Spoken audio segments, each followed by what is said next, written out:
What's happening, good people? Welcome to the channel. I'm Wes, aka Mr. Budget Watch, and today in this one we have a great head-to-head. Miyota 8215 versus the 8315. So actually you would think logically that this is the successor of this, but it's not. No, this is actually the successor of the 821A, which is the successor of this. That'll be a different video as well. But what I'm going to be doing today is comparing these two movements and seeing if, well, this has actually been worth the wait.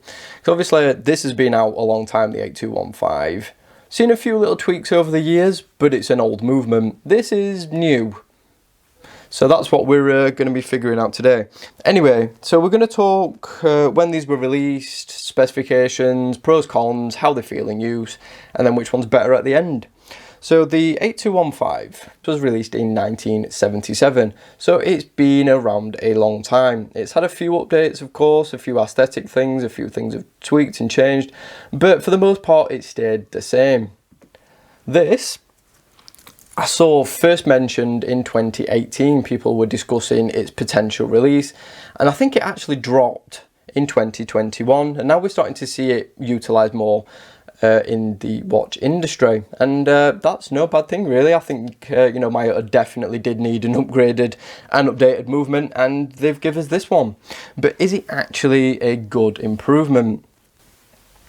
So we're going to talk specs now. So this 8215 has a 42-hour reserve, 21 joules, 21,600 beats per hour, a winding rotor clockwise direction, hand winding, parashock, -20 to +40.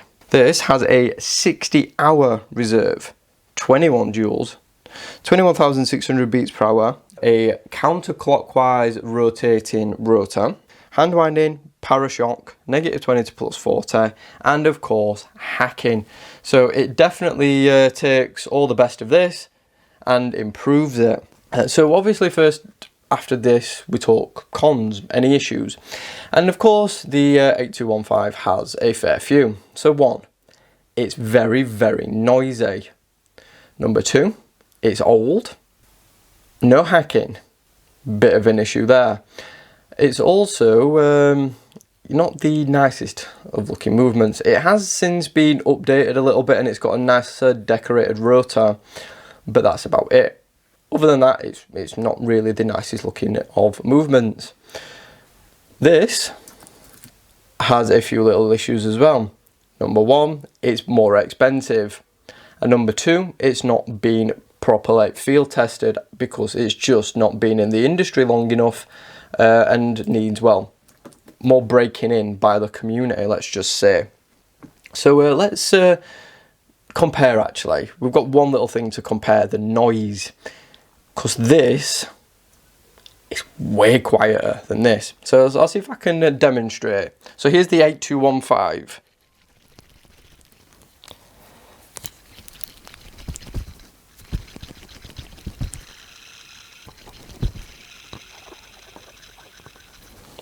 So I mean, actually, the one in this one is not that bad. I've heard way worse.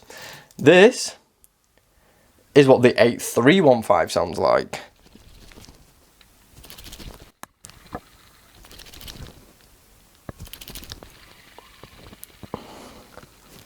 It's a lot quieter, and that leads me to more pros. The ridiculous power reserve. It's ridiculous. 60 hours. That's just incredible for a budget automatic. It also has hacking, which this one does not. But question is, which one's actually better to use? So we all know this one wipes the floor in terms of specifications, but is it actually a better feeling movement? So we'll pop the crown on this and we'll talk winding first. We'll just do the same with this one. So benchmark first, the 8215. And the winding, it's not bad. A little bit grating, a little bit resistive, and quite noisy. So I could just demonstrate. So it's quite noisy. The 8315 feels very similar. a little bit smoother, little bit less resistive, and here's the noise. So I mean, it's still quite a satisfying noise when you're winding it, but yeah, the 8315 does feel a little bit better. Now, the big one, time adjust. So we'll start with this first. And it's not bad. We do get those tactile bumps, which I'm thinking now is just a Miyota thing. A little bit greater. Quite smooth, but not bad. It's not bad at all. Definitely worse out there. Now to the 8315. We've still got those tactile bumps. They feel a little bit more reassuring though. They're not like a hollow feeling. Definitely less grater, way smoother. So yeah, this is definitely a better feeling movement in use. So verdict time, which is the better movement? And I think it's pretty obvious. It's the 8315. It takes all the good stuff from this and just makes it better, and adds in an extra 18 hours of power reserve and hacking as well. It's also quieter and nicer in use. So this is definitely the better movement, and I think it has been, well, from what I can tell from my limited use, a nice little upgrade over this. But then again, it's way newer and everything. So yes, this is a better movement, but I think that was kind of obvious. The big test is going to be against the 821A, which is coming soon, to see if it's been worth an upgrade over that one, because it's a little bit more similar, let's just say.